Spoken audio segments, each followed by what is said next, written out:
So the other day, my son, he's become friends with the kids across the street, and it's nice out, weather's great, it's lighter in the day now, so they've been playing basketball and baseball in the yard.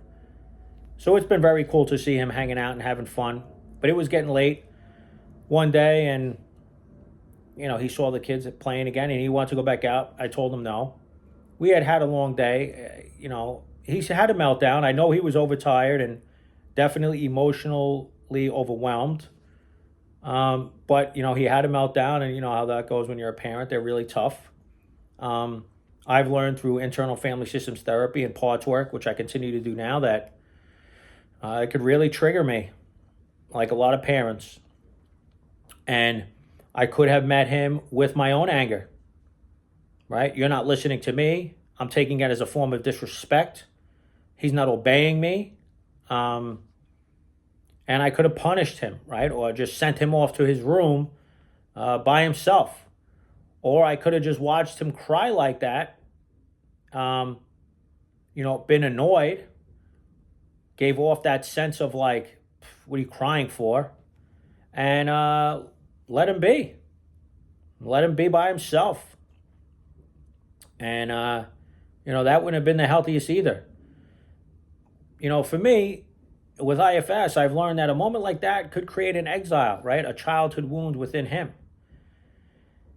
In that moment, he could be learning from me that his emotions, his feelings in that moment are unacceptable and they're to be punished. Or maybe I give him a look of disgust, of what are you crying for? It's not even that big of a deal. You can go out and play tomorrow night. Or maybe I didn't get angry and I just fixed it.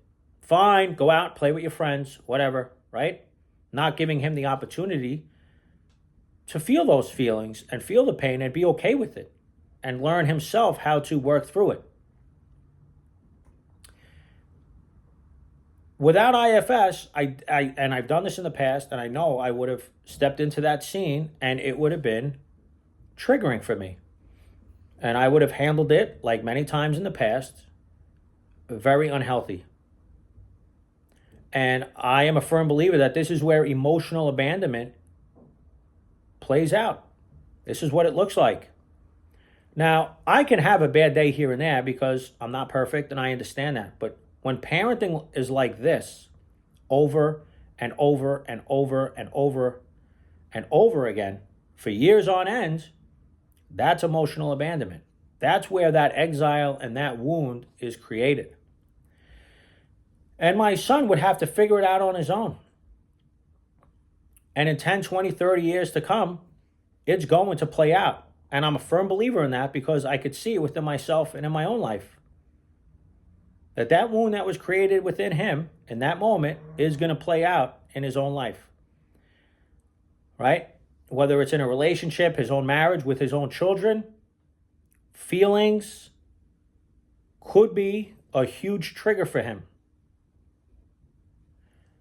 You can't have feelings because then you get punished. Or people will reject you, or they'll abandon you if you show too much feelings. And so you start learning to stuff them. Or you look at your feelings as completely wrong because look what it's doing to the people who care about me, like my dad or my mom. And that's the message a child is receiving when we don't know how to handle it and step in to their pain and give them what they need. So I was able to work with some parts in that moment that were coming up for me. And I sat with my son while he was, he wasn't being pleasant, right? I don't like you, daddy, all that stuff. And that was okay. I'm the adult. It's up to me to be emotionally mature enough to be there for him. And what I used to do, and what many parents do, is they try to force their kid to be how they want them to be. So they don't have to change. And what my son needed was for me just to be present with him in that moment. And I asked him 2 questions. He got very annoyed with me. So my third question to him was, do you want me to leave you alone? Do you need space? He said yes.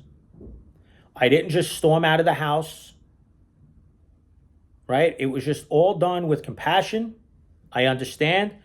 I moved away from him, but I stayed in the same area so that he can still sense that I was here for him. And eventually, he came around. He worked through those painful emotions. And he came back over to me. And I met him with love. I met him with understanding. There was no condition on my love. If you don't listen to me, if you don't do what I say, right, then I'm mad and I'm annoyed and unhappy with you. There was none of that. The message I'm hoping my son received in that moment was you can be and feel how you want to. And it doesn't mean I'm going to pull away any of my love. And that you have a right to feel the way you feel. The other thing is, he was able to work through it. And on top of that, I didn't have to give in and tell him just go out and play. I was still able to parent him. I didn't want him going out at 8 o'clock at night, whether he had a tantrum or not.